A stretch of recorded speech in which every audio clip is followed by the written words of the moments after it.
बिस्मिल्लाहिर्रहमानिर्रहीम। अस्सलामुअलैकुम। आज हम जिस टॉपिक पे बात करने जा रहे हैं वो आपके सामने है और यह है जी स्ट्रक्चर ऑफ बेंजीन। तो बेंजीन के स्ट्रक्चर पे आज हम बात करेंगे और बेंजीन के स्ट्रक्चर को हम दो तरीके से स्टडी करेंगे। एक वो जो कि क्यूल ने प्रपोज किया, तो क्यूल ने जब स्ट्रक्चर को प्रपोज किया तो वो क्या था, और क्यूल ने बेंजीन के स्ट्रक्चर को किस तरह से प्रपोज किया, इस पे हम बात करेंगे। और लेक्चर के दूसरे हिस्से के अंदर हम हाइब्रिड ऑर्बिटल थ्योरी, जिसको molecular orbital treatment in benzene भी कहते हैं, तो हाइब्रिड ऑर्बिटल थ्योरी के जरिए बिल्कुल उसी तरीके से जिस तरह से हमने पिछले लेक्चर के अंदर मीथेन, इथेन, इथीन और इथीन के स्ट्रक्चर को ड्रॉ करना सीखा था, उस पर हम बात करेंगे। तो स्ट्रक्चर ऑफ बेंजीन ये जो लेक्चर है ये दो हिस्सों पर मुश्तमिल है जी। पहले हिस्से के अंदर आप क्यूल का प्रपोज किया हुआ स्ट्रक्चर देखेंगे कि क्यूल ने बेंजीन के स्ट्रक्चर को किस तरह से प्रपोज किया, और उसके बाद फिर हम ये देखेंगे जी कि हाइब्रिड ऑर्बिटल थ्योरी के जरिए, जिसको मॉलिक्यूलर ऑर्बिटल ट्रीटमेंट भी कहते हैं, उसके जरिए बेंजीन के स्ट्रक्चर को किस तरह से ड्रॉ करते हैं। तो आइए लेक्चर को स्टार्ट करते हैं। तो सबसे पहले हम क्यूल के स्ट्रक्चर पे बात करेंगे जी कि क्यूल ने बेंजीन का स्ट्रक्चर किस तरह से प्रपोज किया और वो प्रपोज किया हुआ स्ट्रक्चर क्या था। तो ये हमारा मौजू है। तो बेंजीन के स्ट्रक्चर को जो कि क्यूल ने प्रपोज किया, उससे पहले ज़रा इसके हिस्टोरिकल बैकग्राउंड को देखना बड़ा ज़रूरी है जी। और हुआ क्या जी कि एक ऑर्गेनिक कंपाउंड डिस्कवर हुआ जी, और उस ऑर्गेनिक कंपाउंड जो डिस्कवर हुआ उसकी ख़ास बात ये थी कि उसकी प्लेजेंट स्मेल थी। यानी ये वो हाइड्रोकार्बन था जी कि जिसके अंदर अरोमा था, और इसलिए इसको एरोमेटिक हाइड्रोकार्बन कहा जाता है जी। अरोमा का मतलब प्लेजेंट स्मेल होता है जी। तो बेंजीन इस कंपाउंड का नाम रखा गया जी। बेंजीन से पहले कोई भी हाइड्रोकार्बन ऐसा नहीं था जी जिसकी प्लेजेंट स्मेल हो। यानी वो वाहिद कंपाउंड दरियाफ्त हुआ था जी जिसकी प्लेजेंट स्मेल थी जी, जो इस बात का सबूत था जी कि ये बाकी डिस्कवर हुए हुए ऑर्गेनिक कंपाउंड से मुख्तलिफ है जी। मजीद इसकी खोज लगाने के लिए जब इसको जलाया गया यानी बर्न करके देखा जी, तो ये काला धुआं भी प्रोड्यूस कर रहा था, यानी इट बर्न विथ सूट। तो ये भी वो प्रॉपर्टी थी जो किसी और ऑर्गेनिक कंपाउंड की नहीं थी। तो ये दोनों बातें इस बात का सबूत थी जी कि बेंजीन जो कंपाउंड डिस्कवर्ड हो चुके हैं, यानी मीथेन, इथेन, इथीन, इथाइन या हेक्सीन, उनसे बिल्कुल मुख्तलिफ है जी। मजीद बेंजीन पे काम किया गया और उसके बाद बेंजीन का जो मॉलिक्यूलर फार्मूला फाइनलाइज हुआ वो हुआ जी C6H6। ये किस तरह से फाइनलाइज हुआ इस पे भी हम बात करेंगे जी। तो बेंजीन का जब मॉलिक्यूलर मास निकाल के देखा गया जी, यानी मास स्पेक्ट्रोमीट्री के जरिए बेंजीन का मॉलिक्यूलर मास निकाला गया, तो बेंजीन का मॉलिक्यूलर मास आया 78 एटॉमिक मास यूनिट। तो बेंजीन वो ऑर्गेनिक कंपाउंड था जी जिसका atomic mass 78 atomic mass unit था। कार्बन की वैलेंसियां आप जानते हैं जी कि कार्बन की वैलेंसी कितनी होती है, 4 होती है। अब 78 से कौन कौन सी पॉसिबिलिटी बनती है, इस पे साइंटिस्ट ने काम करना था जी। मजीद एनालिसिस की गई जी कि क्या ये हाइड्रोकार्बन है या हाइड्रोकार्बन के अलावा कोई दूसरा एलिमेंट भी इसके अंदर मौजूद है। तो एलिमेंटल एनालिसिस से इस बात का पता लगा जी कि बेंजीन सिर्फ और सिर्फ हाइड्रोकार्बन है, यानी प्योर हाइड्रोकार्बन है। इसका मतलब है कार्बन और हाइड्रोजन के अलावा कोई तीसरा एटम इसके अंदर मौजूद नहीं है। ठीक है जी। तो ये कार्बन और हाइड्रोजन को अब उसकी क्या कॉम्पोजिशन हो जी कि आपका जो फार्मूला है यानी 78 एटॉमिक मास ऑब्टेन हो जी। तो इसके लिए जब काम किया गया तो यही एक पॉसिबिलिटी थी कि 6 अगर कार्बन हो जी, तो आप ये जानते हैं जी कि कार्बन का एटॉमिक मास 12 होता है जी। तो अगर आप इसको 6 से मल्टीप्लाई करेंगे तो जवाब आएगा 72 एटॉमिक मास यूनिट। इसी तरह अगर 6 हाइड्रोजन हो तो 6 को 1 से मल्टीप्लाई करेंगे, 1 एटॉमिक मास होता है हाइड्रोजन का, तो जवाब आएगा 6। और इसके नतीजे में जो बेंजीन का फार्मूला बनेगा वो बनेगा C6H6, और अगर आप इनको ऐड करें तो आपको 78 एटॉमिक मास यूनिट ये मास अटेन हो जाएगा। तो ये सिंपल सी स्टोइचियोमेट्रिक कैलकुलेशन थी जी, क्योंकि बेंजीन का फॉर्मूला आपने दरियाफ्त करना था। और बेंजीन एक ऐसा ऑर्गेनिक कंपाउंड था जी कि जो बाकी ऑर्गेनिक कंपाउंड से मुख्तलिफ था, यानी ये अल्केन के CnH2n+2 फॉर्मूले को सेटिस्फाई नहीं कर रहा। अगर आप अल्कीन की बात करें तो अल्कीन का फॉर्मूला होता है CnH2n जी, तो ये अल्कीन का जो फॉर्मूला है जी उसको भी सेटिस्फाई नहीं कर रहा, CnH2n फॉर्मूले को भी सेटिस्फाई नहीं कर रहा। अगर आप अल्काइन के फॉर्मूले की बात करें CnH2n-2, तो ये उसके फॉर्मूले को भी सेटिस्फाई नहीं कर रहा। तो ना अल्केन के फॉर्मूले को सेटिस्फाई कर रहा है, ना अल्कीन के फॉर्मूले को सेटिस्फाई कर रहा है, ना अल्काइन के फॉर्मूले को सेटिस्फाई कर रहा है जी। और अगर कर भी रहा होता तो उनसे बिल्कुल मुख्तलिफ है, क्योंकि अल्केन, अल्कीन और अल्काइन इनकी प्लेजेंट स्मेल भी नहीं होती और ये सूट के साथ बंद भी नहीं करते।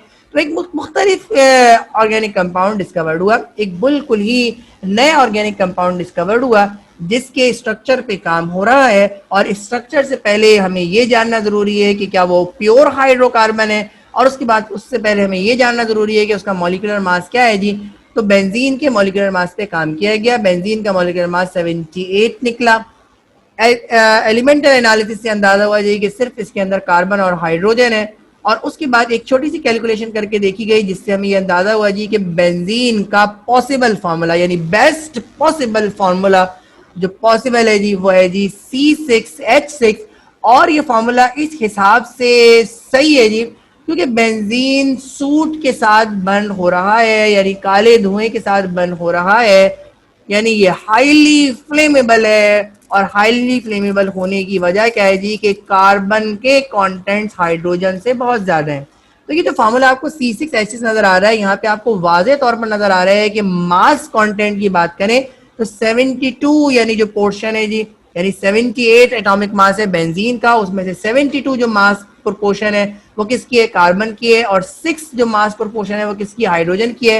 यानी कार्बन के कंटेंट हाइड्रोजन के मुकाबले में बहुत ज्यादा है, जिसका मतलब ये है कि ये हाईली फ्लेमेबल कंपाउंड है जी, और इसलिए ये सूट के साथ बर्न करेगा। तो C6H6 ये वो फार्मूला है जी जो 78 एटॉमिक मास यूनिट को सेटिस्फाई कर रहा है जी। तो बेंजीन का जो फार्मूला मालूम हुआ, मॉलिक्यूलर फार्मूला, वो मालूम हुआ C6H6। अब ये फैसला करना है जी जो कि क्यूल ने फैसला किया। ये कुछ इंफॉर्मेशन थी जी कि ऑर्गेनिक कंपाउंड है जो कि एरोमेटिक इन नेचर है, जो बर्न विद सूट होता है, जिसका मॉलिक्यूलर मास 78 है, जिसका मॉलिक्यूलर फार्मूला C6H6 है, जिसका नाम बेंजीन रखा गया है जी। तो उसका स्ट्रक्चर क्या होना चाहिए या उसका स्ट्रक्चर क्या होगा, ये कि क्यूल ने पहली बार प्रपोज किया। और ये किस तरह से प्रपोज किया और ये क्या था, इस पर हम बात करने जाएंगे जी। तो बेंजीन 6 कार्बन और 6 हाइड्रोजन पर मुश्तमिल है, यानी बेंजीन का फार्मूला C6H6 है जी। तो कार्बन, अब इन 6 कार्बन और 6 हाइड्रोजन को इस तरह से अरेंज करना है जी कि कार्बन की वैलेंसीज भी सेटिस्फाई हो जाए और एक एक्सेप्टेबल स्ट्रक्चर भी सामने आ जाए। तो कार्बन, इन 6 कार्बन को हेक्सागोनल रिंग की फॉर्म में अरेंज किया गया। क्योंकि 6 ही हाइड्रोजन है इसलिए हर कार्बन के साथ एक हाइड्रोजन को लगा दिया गया जी। तो देखिए, अगर आप हर कार्बन के साथ एक हाइड्रोजन को लगा दें तब भी कार्बन, किसी भी कार्बन की वैलेंसी पूरी नहीं होगी। मसला क्या होगा जी, आप जरा ये डबल बॉन्ड वगैरह हटा के देखिएगा, आपको अंदाजा हो जाएगा जी। तो हर कार्बन की 3 वैलेंसियां तो पूरी होंगी, चौथी वैलेंसी पूरी नहीं होगी। तो चौथी वैलेंसी को पूरा करने के लिए, यानी टेट्रा वैलेंसी ऑफ कार्बन को सेटिस्फाई करने के लिए कि क्यूल ने क्या किया जी, कि क्यूल ने ऑल्टरनेटिव कार्बन के दरमियान डबल बॉन्ड लगा दिए। यानी देखिए, ये आपको पहला डबल बॉन्ड नजर आ रहा है, उसके बाद आपको फिर सिंगल बॉन्ड नजर आ रहा है, उसके बाद फिर आपको डबल बॉन्ड नजर आ रहा है, फिर आपको सिंगल बॉन्ड नजर आ रहा है, फिर आपको डबल बॉन्ड नजर आ रहा है। ये alternative double and single bond कहलाते हैं जी, कि 2 कार्बन के दरमियान अगर डबल बॉन्ड होगा तो उसके बाद वाले 2 कार्बन के दरमियान सिंगल बॉन्ड होगा, उसके बाद फिर डबल बॉन्ड होगा, फिर सिंगल बॉन्ड होगा, फिर डबल बॉन्ड होगा, फिर सिंगल बॉन्ड होगा। तो ये alternate double and single bond कहलाते हैं। तो क्यूल ने मौजूदा इंफॉर्मेशन की बेस पे, जो इंफॉर्मेशन उसको मिली थी जो इन्फॉर्मेशन उसने एक्सपेरिमेंट करके हासिल की थी उसकी बेस पर जो मॉलिक्यूलर फार्मूला बेंजीन का आया था C6H6, तो जो बेहतरीन अरेंजमेंट थी वो उसने दी। और बेंजीन का जो क्यूल ने स्ट्रक्चर प्रपोज किया, उसकी खास बात क्या थी जी कि वो रिंग कंपाउंड था, और जो रिंग था यानी जो साइक्लिक कंपाउंड था वो हेक्सेन था जी, यानी 6 कार्बन थे और ये हेक्सागोनल रिंग की फॉर्म में अरेंज थे। हर कार्बन के साथ एक हाइड्रोजन था और सबसे इंपॉर्टेंट बात इस स्ट्रक्चर की ये थी जी कि इसके अंदर alternate double and single bond थे और ये बेंजीन का स्ट्रक्चर वैलेंसी रूल्स को सेटिस्फाई कर रहा था, यानी हर कार्बन की 4 वैलेंसियां होती हैं जी और इस स्ट्रक्चर के हिसाब से हर कार्बन की 4 वैलेंसी सेटिस्फाई थी जी। तो क्यूल ने अपनी नॉलेज के हिसाब से जो स्ट्रक्चर बेंजीन का दिया वो अब आपके सामने है। तो ये बेंजीन का स्ट्रक्चर है जो कि क्यूल ने दिया। तो डिफरेंट साइंटिस्ट ने क्यूल के इस स्ट्रक्चर पे वर्क किया और वर्क करने के बाद यानी कुछ केमिकल टेस्टिंग की ताकि इस बात को जांचा जाए जी कि क्यूल का प्रपोज किया हुआ स्ट्रक्चर सही है या नहीं। और जो साइंटिस्ट को कुछ ऑब्जर्वेशन मिली उसकी बेस पर ये 3 ऑब्जेक्शन लगाए गए। तो क्यूल ने जो बेंजीन का स्ट्रक्चर प्रपोज किया था इस स्ट्रक्चर के मुताबिक मुख्तलिफ केमिस्ट ने यानी क्यूल के अलावा जो डिफरेंट केमिस्ट थे जी उन्होंने बेंजीन के स्ट्रक्चर पे काम किया यानी केमिकल टेस्टिंग की और केमिकल टेस्टिंग के बाद उन्होंने बेंजीन का ये जो स्ट्रक्चर था जो कि क्यूल ने प्रपोज किया था उन पर 3 ऑब्जेक्शंस लगाए। तो अब हम पढ़ने जाएंगे कि वो 3 ऑब्जेक्शंस क्या थे और उनका एक्सपेरिमेंटल एविडेंस क्या था और फिर इन 3 जो ऑब्जेक्शन लगे उसको फिर क्यूल ने किस तरह से डिफेंड किया और उसके जवाब में उसने क्यूल ने क्या मॉडिफिकेशन करी ताकि जिसकी वजह से ये तीनों ऑब्जेक्शंस रिमूव हो गए। इसे हम पढ़ने जा रहे हैं। मैं एक बार फिर रिपीट कर दूं जी कि बेंजीन का जो स्ट्रक्चर क्यूल ने प्रपोज किया जी उस स्ट्रक्चर को मुख्तलिफ केमिस्ट ने टेस्ट करके देखा यानी एक्सपेरिमेंट्स करे और एक्सपेरिमेंट्स करने के बाद ये जांचा जी कि बेंजीन का स्ट्रक्चर जो कि क्यूल ने प्रपोज किया है वो वैलिड है, वो सही है या नहीं। अपनी ऑब्जर्वेशन की बेस पर जो मुख्तलिफ केमिस्ट थे उन्होंने क्यूल के दिए हुए स्ट्रक्चर पे 3 ऑब्जेक्शन लगाए। अब हम इन 3 ऑब्जेक्शंस को पढ़ने जाएंगे और जब हम इन 3 ऑब्जेक्शन को पढ़ लेंगे तो फिर हम ये बात पढ़ने जाएंगे जी कि क्योंकि ये स्ट्रक्चर रिजेक्ट नहीं हुआ तो क्यूल ने इस स्ट्रक्चर को बरकरार रखने के लिए स्ट्रक्चर के अंदर क्या मॉडिफिकेशन की, क्या ऐसी बात की जी जिसकी बुनियाद पर ये स्ट्रक्चर बेंजीन का आज भी माना जाता है। तो हम बेंजीन का क्यूल का डिफेंड पढ़ने जाएंगे जी कि क्यूल ने अपने प्रपोज किए हुए स्ट्रक्चर को किस तरह से डिफेंड किया। तो ये ऑब्जेक्शन 1 अब आपके सामने है जी। तो साइंटिस्ट ने या केमिस्ट ने जो पहला ऑब्जेक्शन लगाया बेंजीन के स्ट्रक्चर के अंदर वो ये था जी कि अगर आप बेंजीन का रिएक्शन KMnO4 से या ब्रोमीन वाटर से करवाएं जी तो बेंजीन रूम टेम्परेचर पर KMnO4 या ब्रोमीन वाटर से रिएक्ट नहीं करता और रिएक्ट नहीं करता तो इसका मतलब ये है कि KMnO4 या ब्रोमीन वाटर डीकलराइज नहीं होता।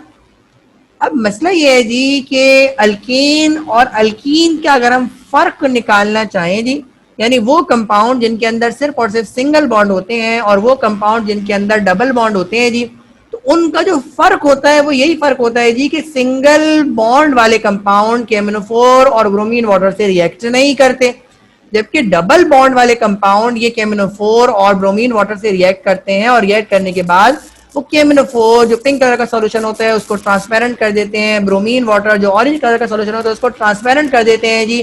तो बेंजीन का जो स्ट्रक्चर क्यूल ने प्रपोज किया है तो उसके अंदर वाजे तौर पर हमें एक नहीं बल्कि 3 डबल बॉन्ड नजर आ रही हैं जिसका मतलब यह है जी कि बेंजीन को फौरन से ही KMnO4 और ब्रोमीन वाटर को डीकलराइज कर देना चाहिए था। लेकिन इसने KMnO4 और ब्रोमीन वाटर को डीकलराइज नहीं किया। तो साइंटिस्ट का जो पहला ऑब्जेक्शन है वो ये है, या तो बेंजीन के अंदर डबल बॉन्ड मौजूद नहीं है, क्योंकि अगर बेंजीन के अंदर डबल बॉन्ड मौजूद होते जी तो फिर ये वाला जो रिएक्शन है, यानी बेंजीन का रिएक्शन जो KMnO4 से करवाया या ब्रोमीन वाटर से करवाया, ये पॉजिटिव आना चाहिए, क्योंकि हर डबल बॉन्ड वाला कंपाउंड यानी अल्कीन्स ये रिएक्शन पॉजिटिव देते हैं और बेंजीन ये रिएक्शन पॉजिटिव नहीं दे रहा। तो या तो बेंजीन के अंदर डबल बॉन्ड मौजूद ही नहीं है जी, या बेंजीन के अंदर अगर डबल बॉन्ड मौजूद है तो फिर वो अल्कीन से मुख्तलिफ हैं। तो ये पहला ऑब्जेक्शन था जी कि इस बात को समझाया जाए जी कि बेंजीन के अंदर या तो डबल बॉन्ड मौजूद नहीं है, क्योंकि बेंजीन सैचुरेटेड हाइड्रोकार्बन के तौर पर बिहेव कर रहा है, और अगर ये डबल बॉन्ड मान भी लिए जाएं जी तो ये डबल बॉन्ड अल्कीन जैसे नहीं है जी। तो ये पहला ऑब्जेक्शन लगाया गया जी। जो दूसरा ऑब्जेक्शन था जी वो ये था जी कि जब इन केमिस्ट ने या साइंटिस्ट ने जी हीट करके देखा, तो हीट करने की वजह से ये जो आपके रिएजेंट्स है यानी KMnO4 और ब्रोमीन वाटर था, ये डीकलराइज हो गए। ये इस बात का सबूत है जी कि बेंजीन के अंदर डबल बॉन्ड मौजूद है, यानी बेंजीन अनसैचुरेटेड हाइड्रोकार्बन है। लेकिन अब मसला ये है जी कि ये जो रिएक्शन है ये तो कोल्ड कंडीशन के अंदर होना चाहिए था, लेकिन ये रिएक्शन किसके अंदर हो रहा है जी? ये रिएक्शन हॉट कंडीशन के अंदर हो रहा है, हीट करके हो रहा है।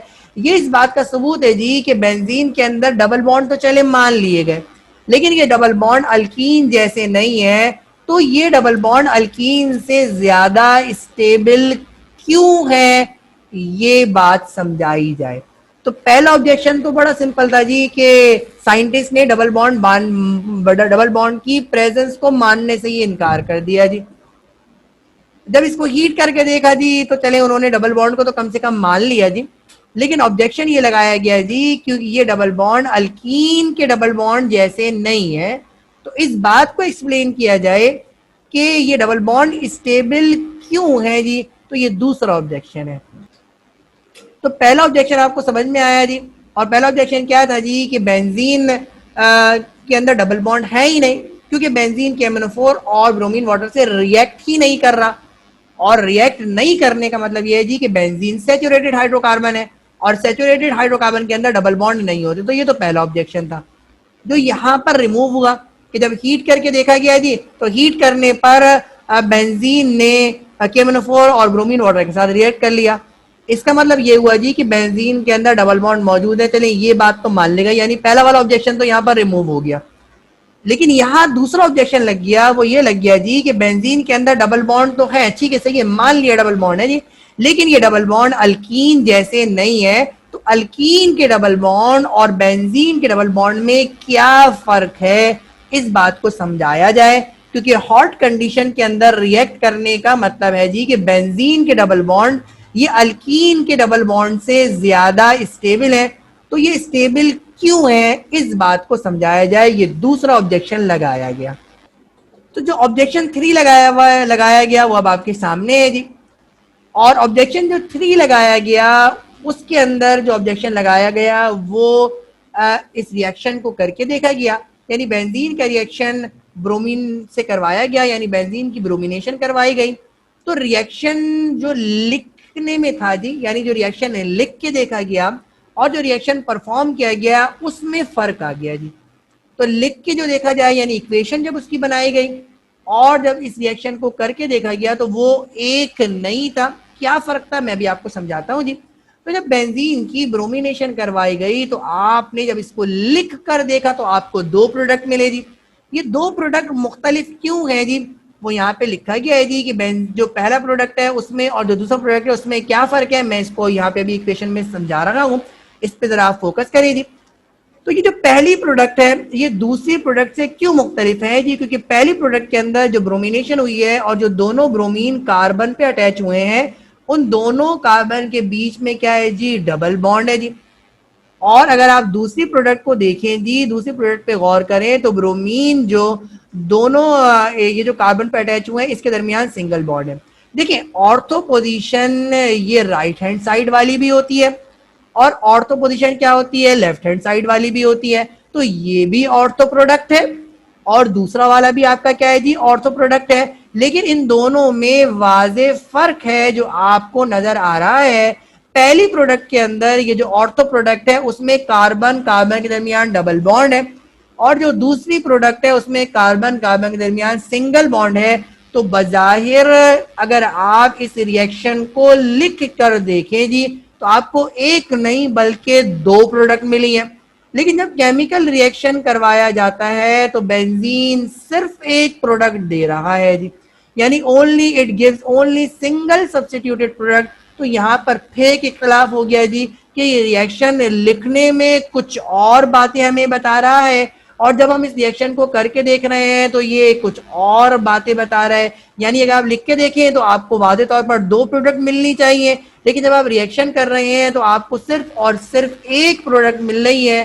तो ये तीसरा ऑब्जेक्शन लगाया गया जी कि ये रिएक्शन लिखने में और करने में मुख्तलिफ क्यों है। और ये अगर हम ऑब्जर्वेशन को मान लें, अगर हम एक प्रोडक्ट को मान लें जी, तो भाई ये जो दो प्रोडक्ट हैं और इसके अंदर जो तब्दीली को की तरफ इशारा किया गया है जी, तो कार्बन कार्बन के दरमियान डबल बॉन्ड होना और कार्बन कार्बन के दरमियान सिंगल बॉन्ड होना, ये तो वाज़े फर्क है। तो प्रोडक्ट एक क्यों मिल रही है, ये दोनों प्रोडक्ट एक कैसे हैं, ये क्यूल को कहा गया है कि जी इसको एक्सप्लेन करें जी। तो ये तीन ऑब्जेक्शन क्यूल के स्ट्रक्चर के अंदर लगाए गए। अब क्यूल ने इन तीन बातों का दिफा करना है, तो क्यूल ने इन बातों को किस तरह से डिफेंड किया, अपने स्ट्रक्चर के अंदर उसने क्या मॉडिफिकेशन की और इस ऑब्जेक्शन को ओवरकम किया, ये बात हम पढ़ने जाएंगे जी। मैं एक बार ऑब्जेक्शन को रिवाइंड करता हूं जी। तो पहला जो ऑब्जेक्शन लगाया गया वो ये लगाया गया जी कि बेंजीन के अंदर डबल बॉन्ड है ही नहीं, क्योंकि बेंजीन सैचुरेटेड हाइड्रोकार्बन की तरह से बिहेव कर रहा था। जो दूसरा ऑब्जेक्शन लगाया गया वो ये लगाया गया जी कि चलो बेंजीन के अंदर डबल बॉन्ड हमने मान लिए, तो बेंजीन के डबल बॉन्ड और अल्कीन के अंदर डबल बॉन्ड में क्या फर्क है, क्योंकि बेंजीन के जो डबल बॉन्ड है वो अल्कीन से ज्यादा स्टेबल दिख रहे हैं। तो बेंजीन के डबल बॉन्ड स्टेबल क्यों है, इस बात को समझाया जाए। तीसरी बात यह है जी कि जब आप बेंजीन का रिएक्शन करवा रहे हैं तो लिखने में तो आपको दो प्रोडक्ट मिल रही है, लेकिन करके जब आप रिएक्शन को देख रहे हैं तो आपको सिर्फ एक प्रोडक्ट मिल रही है। तो भाई इस जो एम्बिग्यूटी है जी, यानी ये जो मसला है, ये जो अजीब सी ऑब्जर्वेशन है, इसको एक्सप्लेन किया जाए जी। और जो मैंने अभी पीछे आपको दो स्ट्रक्चर बताए जी, और वो एक कैसे हैं, इस बात को समझाया जाए। तो ये तीन बातें क्यूल से समझाने के लिए कही गई जी, यानी ये तीन ऑब्जेक्शन लगाए गए जी। तो बेंजीन ने इन ऑब्जेक्शन को किस तरह से ओवरकम किया, इन ऑब्जेक्शन का किस तरह से दिफा किया, इस पे हम बात करेंगे।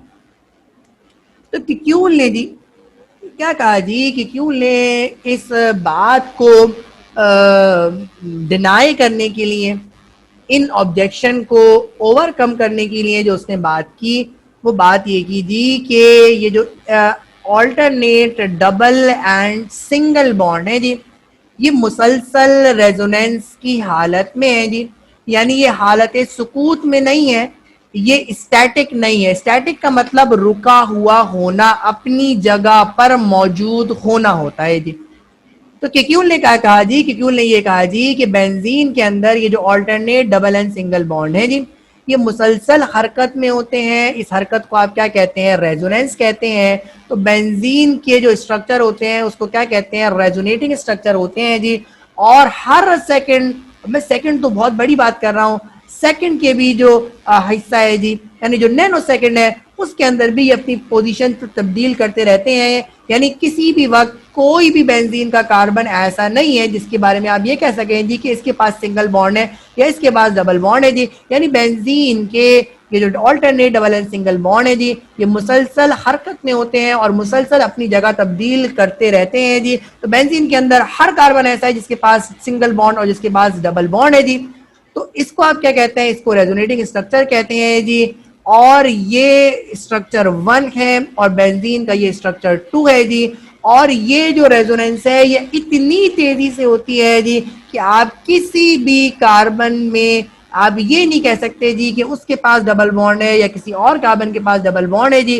इसलिए बेंजीन के स्ट्रक्चर को इस तरह से दिखाया जा सकता है जी, यानी आप हेक्सागोनल रिंग बनाएं और फिर आप डॉटेड सर्कल बना दें, यानी इसका मतलब यह है जी कि बेंजीन के हर कार्बन के पास ही ये जो इलेक्ट्रॉन है जी ये मौजूद है जी, यानी जो हर कार्बन का एक एक इलेक्ट्रॉन है वो पूरे रिंग के अंदर मौजूद है और किसी भी लम्हे किसी भी कार्बन के पास सिंगल बॉन्ड या डबल बॉन्ड नहीं है जी। इस इलेक्ट्रॉन का शेयर क्या है जी, हर कार्बन के पास है जी। इसी वजह से बेंजीन बेंजीन के जो डबल बॉन्ड है वो एक्स्ट्रा ऑर्डिनरी स्टेबल है जी। तो अगर कोई चीज रुकी हुई है तो वो आपकी अनस्टेबल होती है, और अगर कोई चीज हरकत के अंदर हो तो उसके अंदर खुद ब खुद स्टेबिलिटी आ जाती है जी। तो इसीलिए जी हम ये कह सकते हैं जी कि बेंजीन के डबल बॉन्ड क्या है जी, एक्स्ट्रा ऑर्डिनरी स्टेबल है। और यही वो वजह है जी कि बेंजीन कोल्ड कंडीशन के अंदर केमनोफोर और ब्रोमीन वाटर को डीकलराइज नहीं कर पा रहा, तो पहला ऑब्जेक्शन रिमूव हो गया। दूसरे ऑब्जेक्शन की बात की जाए तो क्योंकि देखिए यहाँ पे भी इस बात को समझा दिया जी कि अल्कीन के जो डबल बॉन्ड है वो रेजोनेंस की हालत में नहीं है, वो रुके हुए हैं, और बेंजीन के जो डबल बॉन्ड है वो रेजोनेंस की हालत में है। इसका मतलब ये हुआ जी कि बेंजीन के डबल बॉन्ड अल्कीन से ज्यादा स्टेबल है। तो ये दूसरा ऑब्जेक्शन भी यहाँ पे रिमूव हो गया। और उसके बाद जो तीसरे ऑब्जेक्शन की बात की जाए तो देखिए अब आप इन दोनों ऑर्थो पोजीशन पे ब्रोमीन को लगा के देख लें, अब आपको दोनों प्रोडक्ट क्या दिखेंगी, सेम दिखेंगी जी। क्योंकि किक्यूल ने इस बात को समझाया जी कि बेंजीन के पास किसी भी लम्हे कोई भी कार्बन ऐसा नहीं है जिसके पास डबल बॉन्ड या सिंगल बॉन्ड हो, क्योंकि ये मुसलसल रेजोनेंस की हालत में है जी। तो इलेक्ट्रॉन की जो कंट्रीब्यूशन है वो हर कार्बन के पास क्या है जी, इक्वल है। तो तीनों ऑब्जेक्शन को किक्यूल ने सिंपल एक लॉजिक के जरिए, सिंपल एक एक्सप्लेनेशन के जरिए रिमूव कर दिया। और वो एक्सप्लेनेशन क्या थी, वो एक्सप्लेनेशन ये थी जी कि बेंजीन के alternate double and single bond ये स्टैटिक नहीं है बल्कि ये रेजोनेंस की हालत में है, और इसी की वजह से बेंजीन के किसी भी कार्बन के पास किसी भी लम्हे न सिंगल बॉन्ड है न डबल बॉन्ड है। और दूसरी बात क्या है जी कि रेजोनेंस की वजह से बेंजीन के डबल बॉन्ड और सिंगल बॉन्ड स्टेबल हैं जी। तो ये एक सिंपल सी एक्सप्लेनेशन थी जी, जिसको फिर आगे वैलिडेट भी किया गया। क्योंकि जब मैं आपको ये एडिशनल बात बता रहा हूँ जी कि ये सिर्फ और सिर्फ कहीं सुनी बातें नहीं है जी, बल्कि इसका सबूत भी है जी कि जब बेंजीन के इन बॉन्ड्स का जी, एक तो बाहर बॉन्ड है जो हेक्सागोनल रिंग के अंदर है, और बेंजीन के डबल बॉन्ड है यानी जो रेजोनेंस वाले बॉन्ड है, जब इनकी बॉन्ड लेंथ की एनालिसिस की गई जी तो ये सिंगल बॉन्ड जैसे भी नहीं थे जी, और इनकी बॉन्ड लेंथ डबल बॉन्ड जितनी भी नहीं थी, सिंगल बॉन्ड से कुछ कम और डबल बॉन्ड से कुछ ज्यादा थी। यानी ये जो बेंजीन के अंदर जो आपको डबल बॉन्ड नजर आ रहे हैं जी, रेजोनेंस की वजह से सिंगल बॉन्ड की लेंथ क्या हो गई जी, कम हो गई। रेजोनेंस की वजह से डबल बॉन्ड की जो लेंथ थी वो क्या हो गई जी, बढ़ गई। और उसके नतीजे में बेंजीन के जो डबल बॉन्ड थी उनकी जब बॉन्ड लेंथ को निकाला गया तो वो बिल्कुल मुख्तलिफ आई। तो ये इस बात का सबूत है जी कि बेंजीन के डबल बॉन्ड ये अल्कीन से मुख्तलिफ हैं और एक्स्ट्रा ऑर्डिनरी स्टेबल है। किक्यूल के अलावा आर्मस्ट्रांग बेयर ने भी एक स्ट्रक्चर प्रपोज किया था बेंजीन का, और इस स्ट्रक्चर को आप सेंट्रिक स्ट्रक्चर कहते हैं जी। तो किक्यूल का स्ट्रक्चर तो आप पढ़ चुके हैं जी, और किक्यूल का स्ट्रक्चर क्या है जी, जो इनिशियल स्ट्रक्चर है वो ये है जी कि alternate double and single bond होते हैं, और जो मॉडिफिकेशन है वो सिंपल मॉडिफिकेशन ये है जी कि जो alternate double and single bond है वो रेजोनेंस की स्टेट के अंदर होते हैं, यानी इनके अंदर रेजोनेटिंग स्टेबिलिटी होती है। ये alternate double and single bond static नहीं बल्कि in the state of resonance होते हैं, यानी मुसलसल हरकत में होते हैं जी। तो किक्यूल के अलावा आर्मस्ट्रांग बेयर ने भी अपने स्ट्रक्चर को प्रपोज किया जी, और इसको सेंट्रिक स्ट्रक्चर कहते हैं। ये तो आपको किक्यूल का स्ट्रक्चर नजर आ रहा है जी। तो आर्मस्ट्रांग और बेयर ने सेंट्रिक फॉर्मूला ड्रॉ किया और ये बताया जी कि ये जो कार्बन की चौथी वैलेंसी है जी वो डायरेक्ट करती है टुवर्ड्स द सेंटर, यानी ये इसने हेक्सागोनल रिंग बनाया और हर कार्बन की जो चौथी वैलेंसी है उसको एरो से इस हेक्सागोनल रिंग के सेंटर की तरफ शो कर दिया जी। तो ये आर्मस्ट्रांग बेयर का मजमूई स्ट्रक्चर था जी।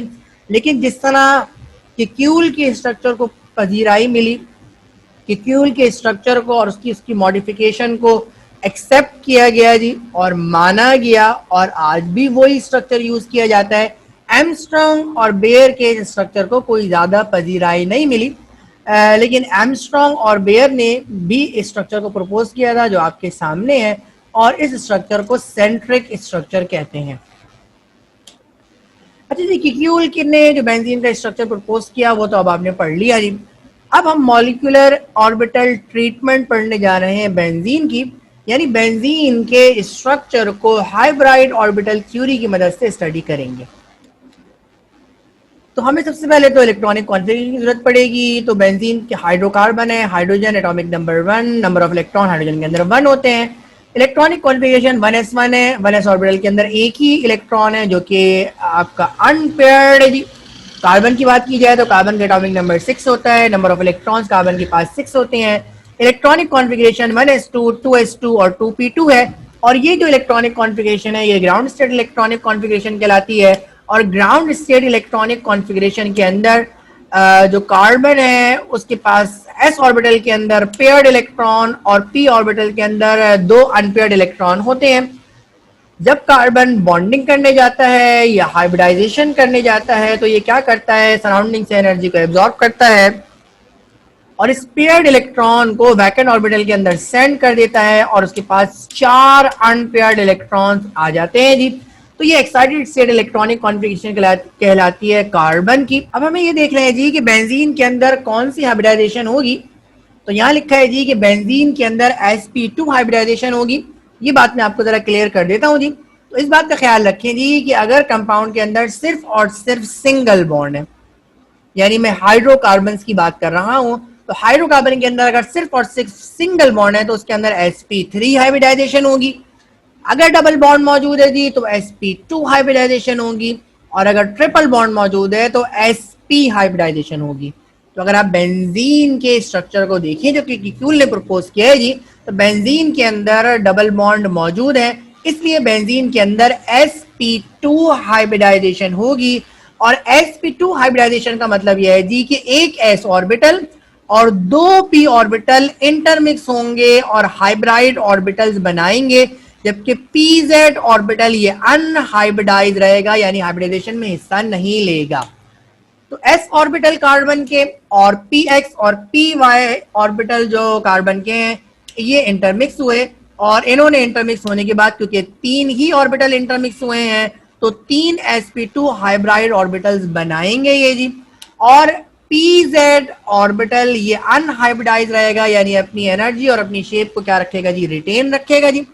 अब क्या होना है जी, अब ये जो 3 sp2 हाइब्राइड ऑर्बिटल्स आपको मिले हैं ये अरेंज होंगे, और अरेंज होने के बाद ये ट्राइगोनल फैशन के अंदर अरेंज होंगे जी, और इनके दरमियान जो एंगल होगा 120 डिग्री का होगा जी। और इस वक्त ये जो आपके sp2 हाइब्रिडाइज ऑर्बिटल शो किए गए हैं ये अनहाइब्रिडाइज ऑर्बिटल के बगैर शो किए गए हैं जी। तो अगर आपने अनहाइब्रिडाइज ऑर्बिटल्स को शो करना है जी तो आप pz ऑर्बिटल्स को भी इसके ऊपर ड्रॉ कर देंगे जी। तो यहाँ पे अनहाइब्रिडाइज ऑर्बिटल भी शो किए गए हैं, तो ये sp2 हाइब्राइड ऑर्बिटल्स हैं with hybrid unhybridised pz orbitals. तो ये मुकम्मल डायग्राम है जिसकी आपको आगे जरूरत पड़नी है जी। अच्छा जी, अब क्या होगा, अब क्योंकि सबसे पहले तो हेक्सागोनल रिंग बनना है, और कार्बन के ये जो sp2 हाइब्राइड ऑर्बिटल हैं तो ये 6 यानी 6 कार्बन आपस में लीनियर ओवरलैपिंग करेंगे, और लीनियर ओवरलैपिंग के नतीजे में आपको हेक्सागोनल रिंग मिलेगा। तो अब आप ये देखिए, ये पहला कार्बन दिखाया, ये दूसरे कार्बन ने आके इसको ओवरलैप किया, ये पहला सिग्मा बॉन्ड बनाया जी। ये तीसरे कार्बन ने आके इसको ओवरलैप किया, ये आपका दूसरा सिग्मा बॉन्ड, ये तीसरा सिग्मा बॉन्ड, ये चौथा सिग्मा बॉन्ड, और पांचवा और छठा सिग्मा बॉन्ड। तो ये 6 कार्बन आपको नजर आ रहे हैं। हर कार्बन के आपको sp2 हाइब्राइड ऑर्बिटल नजर आ रहे हैं, और इन सारे कार्बन ने अपने दरमियान क्या बनाया है, सिंगल बॉन्ड बनाया है या सिग्मा बॉन्ड बनाया है। तो इसके नतीजे में आपको हेक्सागोनल रिंग मिला है जी। और ये जो बॉन्ड है जी, ये बॉन्ड आपकी सिग्मा बॉन्ड है, और इस सिग्मा बॉन्ड का नाम क्या है जी, इस लोब का नाम दी, यानी इस ऑर्बिटल का नाम भी sp2 है। और इस वाले ऑर्बिटल का नाम भी sp2 है जी। तो ये सिग्मा sp2 बॉन्ड कहलाता है और इसकी कुल तादाद कितनी है? इसकी कुल तादाद 6 है। तो ये कार्बन कार्बन के दरमियान सिंगल सिग्मा कोवेलेंट बॉन्ड है जी और इसकी कुल क्वांटिटी कितनी है जी? 6 है।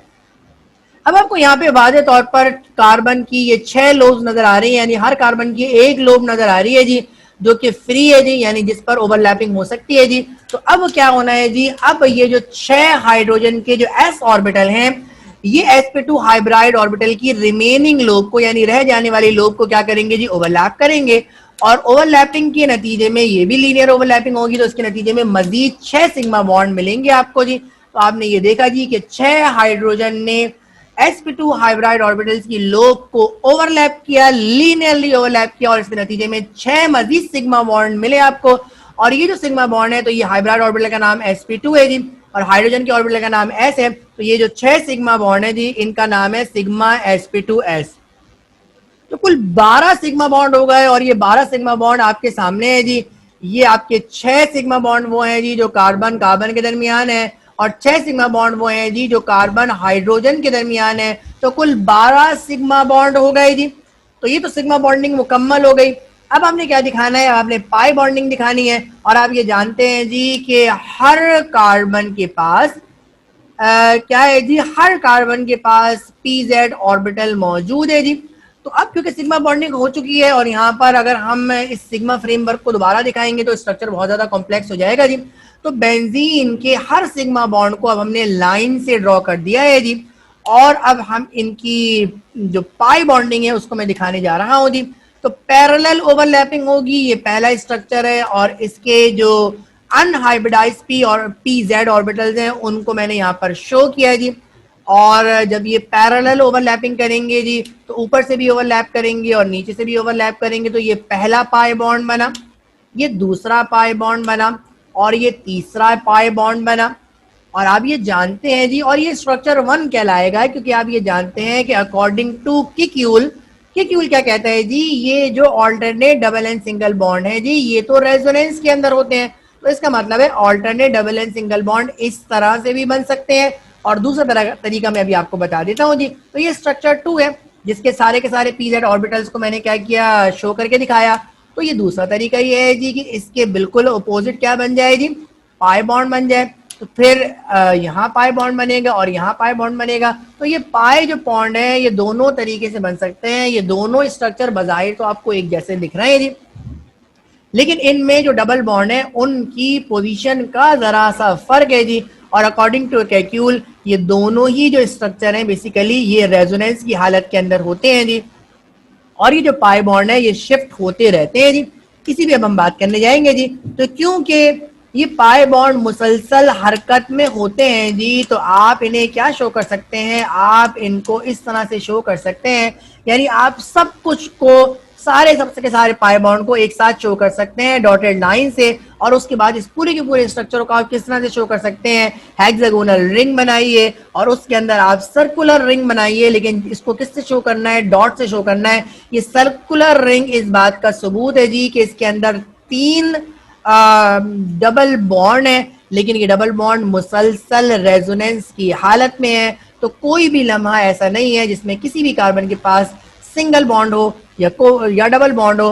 हर कार्बन के पास सिंगल बॉन्ड भी है, हर कार्बन के पास डबल कोवेलेंट बॉन्ड भी है जी और उसके नतीजे में ये रेजोनेंस की हालत में है और इसको रेजोनेंस स्टेबिलिटी कहते हैं जी। तो ये बेंजीन का के अंदर जो पाई बॉन्डिंग है वो आपने यहाँ पर देखी जी।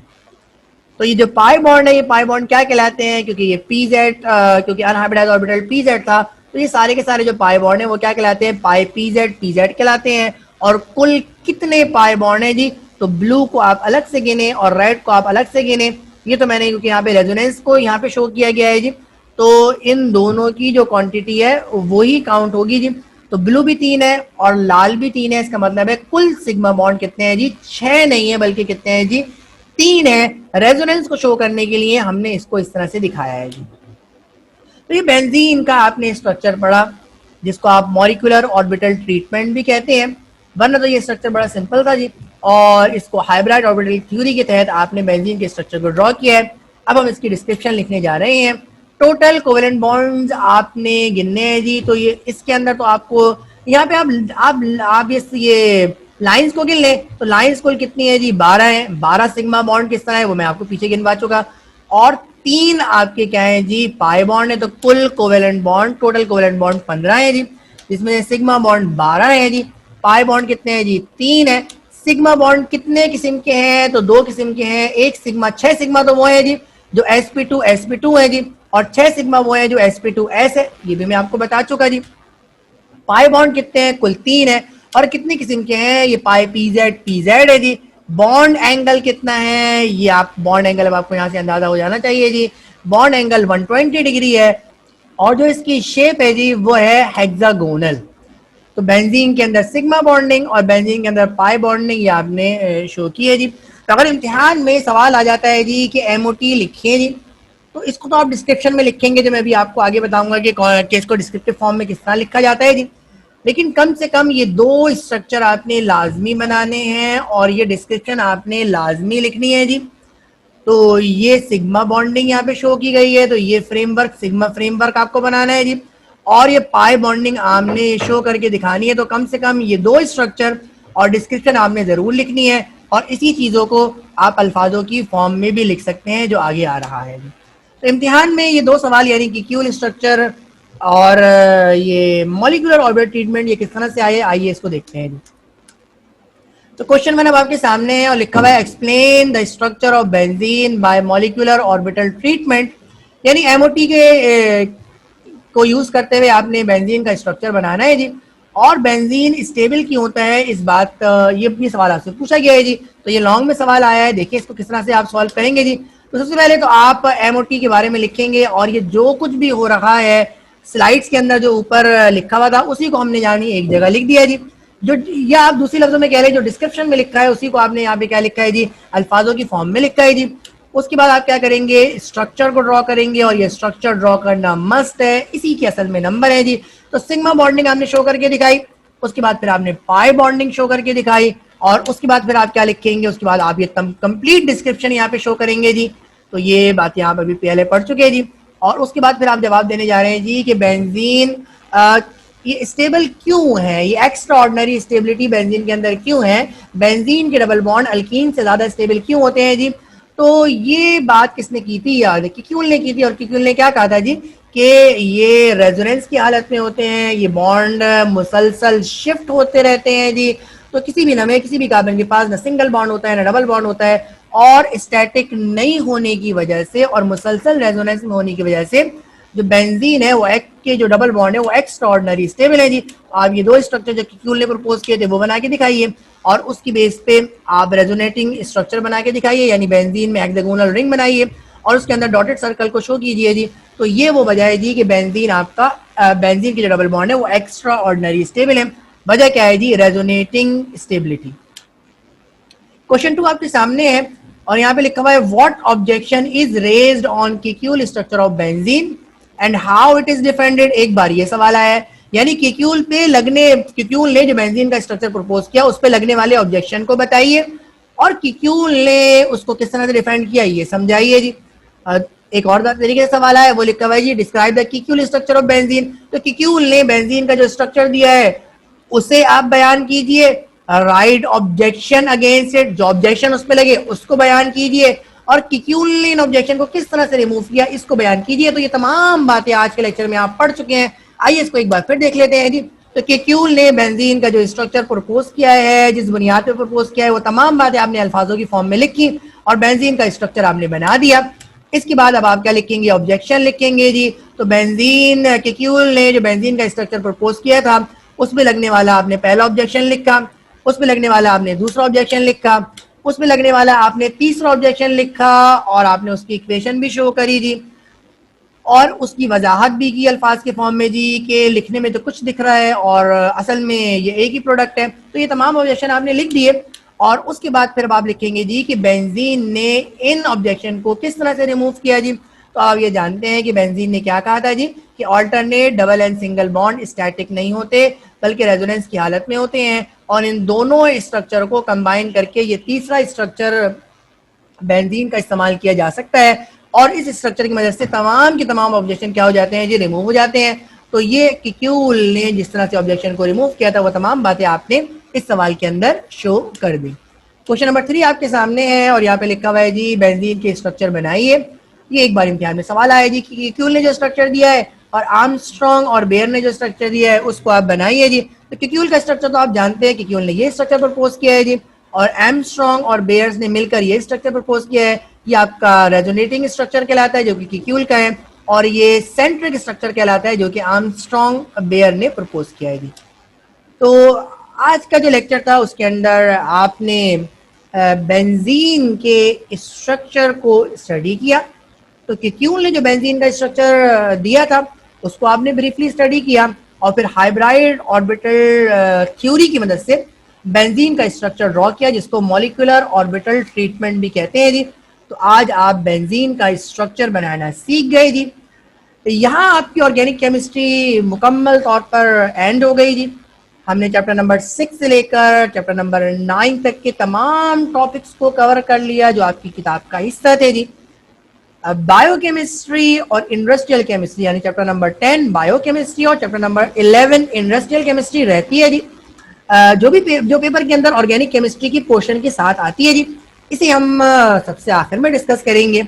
और अब हम नई लेक्चर सीरीज को स्टार्ट करने जा रहे हैं जी। और ये जो लेक्चर सीरीज है जी इसके अंदर हम कंप्लीट इनऑर्गेनिक केमिस्ट्री को स्टडी करेंगे जी। और जहां से हम स्टार्ट करेंगे वो चैप्टर नंबर 1 है। तो 5 चैप्टर आपके इनऑर्गेनिक केमिस्ट्री के हैं, इसको हम चैप्टर वाइज इंशाल्लाह ताला देखेंगे जी। और जो अगला लेक्चर है हमारा उसका ताल्लुक चैप्टर नंबर 1 से है जी। और उसके अंदर जो चैप्टर नंबर 1 है वो है basically periodic classification of elements. तो एलिमेंट्स को पीरियोडिक टेबल में किस तरह से रखा गया है जी, इसमें हम बात करने जाएंगे जी। तो हमारा जो अगला लेक्चर है जी यानी हमारी जो अगली लेक्चर सीरीज है वो इनऑर्गेनिक केमिस्ट्री है। हम इनऑर्गेनिक केमिस्ट्री को कंप्लीटली इस लेक्चर सीरीज के अंदर डिस्कस करेंगे और इस लेक्चर सीरीज के अंदर हम 5 चैप्टर्स को चैप्टर वाइज डिस्कस करेंगे और चैप्टर नंबर 1 से इसको स्टार्ट करेंगे जो कि है पीरियोडिक क्लासिफिकेशन ऑफ एलिमेंट्स। तो आपसे अगले लेक्चर के अंदर मुलाकात होगी। इनऑर्गेनिक केमिस्ट्री के साथ अपना ख्याल रखिएगा। अस्सलामु अलैकुम।